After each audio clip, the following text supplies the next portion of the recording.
लेकिन दिल्ली के संदर्भ में जिस तरह से अभी शीला दीक्षित ने भी सरकार चलाई है, उसके बाद आप लोग अब समर्थन दे रहे हैं। ये कहा जा रहा है कि ये तो आज खत्म हो जाएगा, लेकिन बड़ा जो चर्चा का विषय बन जाएगा वो नो कॉन्फिडेंस मोशन है, जो कल से हो जाएगा।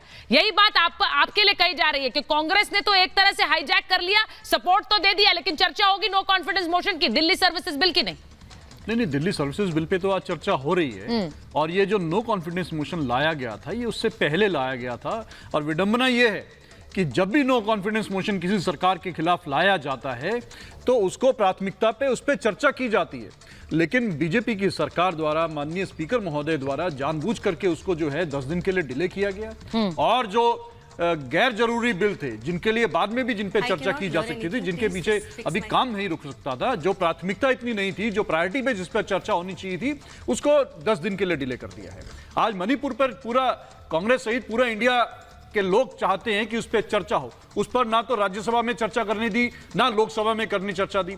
लेकिन ये जो दिल्ली सर्विसेज तो उसके लिए जिम्मेदार कौन है? की लड़ाई है, जिसमें कहीं ना कहीं भारतीय जनता पार्टी लगातार जहां जहां ये सरकार में चुन करके नहीं आए चुनाव द्वारा, जनता द्वारा, तो देखा गया है कि इन्होंने बीते 9 वर्षों में देखा है, खासतौर से उससे पहले अटल जी अडवाणी के समय में इस तरह की सरकार नहीं रही है बीजेपी की, इस तरह का कल्चर नहीं रहा है, हमने वो भी देखा है। अडवाणी, अच्छा, आप अटल जी अडवाणी की बात करते हैं, अडवाणी जी की, वो वहां पर नेहरू जी की बात कर रहे हैं। वो कह रहे हैं नेहरू जी ने कभी नहीं चाहा कि पूर्ण राज्य का स्टेटस मिले, वो भी तर्क दे रहे हैं। तो अब किसको सही मानेंगे? पूर्ण राज्य का स्टेटस दिल्ली को नहीं मिल सकता है। हम भी मानते हैं, इस बात को जानते हैं। और ये government of national capital territory of Delhi का 1991 का एक्ट भी यही कहता है। लेकिन उसका अर्थ ये नहीं है कि आप चुनी हुई सरकार, जो एक लोकतांत्रिक तरीके से जो सरकार चुनी गई है, संविधान उसको अधिकार देता है। आप संवैधानिक रूप से जो अधिकार उस सरकार को मिलने चाहिए, आप उन अधिकारों का हनन केंद्र सरकार कैसे कर सकती है?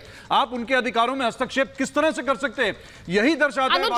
अनुज जी, मुझे एक बात बताइए, सुप्रीम कोर्ट ने भी जब अपना फैसला सुनाया तो क्या उन्होंने ये नहीं कहा कि कानून बनाने का अधिकार आपको है, अगर आप चाहें तो कानून बना सकते हैं?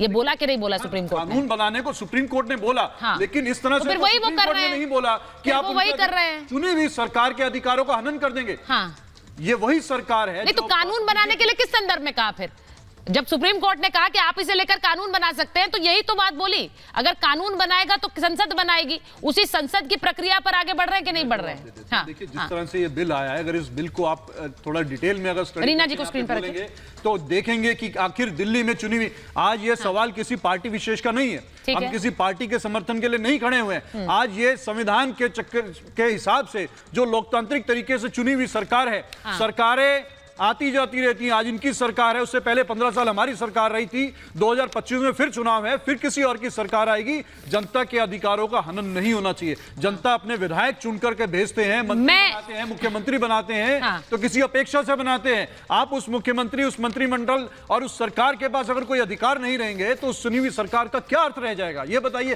फिर तो खत्म कर दीजिए। ठीक है, चुनी हुई सरकार के पास कोई अधिकार नहीं रह जाएंगे।